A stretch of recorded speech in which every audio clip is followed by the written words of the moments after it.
So our plan is to kick down the door and start spraying bullets.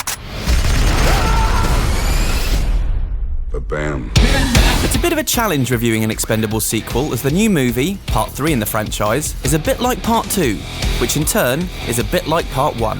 The cast, predictably, is similar, being made up of the by now familiar action star ensemble that includes Stallone, Statham, Schwarzenegger and the like. But unfortunately so is the plot, and the dialogue, and the locations. So let's kick off this review by examining what's new in Part 3, starting with the junior Expendables.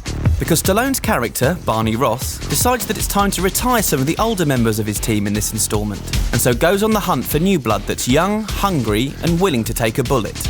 And he finds them in the shape of boxer Victor Ortiz, MMA star Ronda Rousey, and up-and-coming actors Ken Lutz and Glenn Powell. But aside from the latter's hacking prowess, the newcomers have similar skills to the golden oldies. And while they look the part, and largely convince in their roles, they lack the charisma of their aging counterparts, which is good, as the changing of the guard is brief, meaning that their screen time is limited.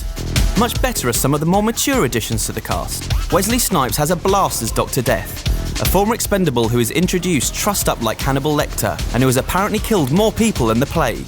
He has great chemistry with his Demolition Man co-star Stallone, while the script allows the actor to have some laughs at the expense of his recent real-life incarceration.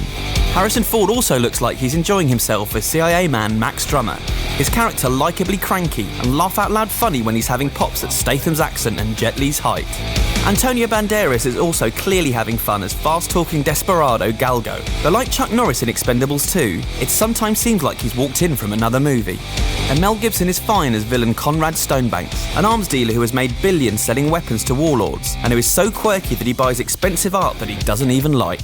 His crazy mad shtick is as good as ever, but when he finally faces off with Stallone, in a brawl that effectively pits Mad Max against Rambo, the actual fisticuffs themselves are a little disappointing.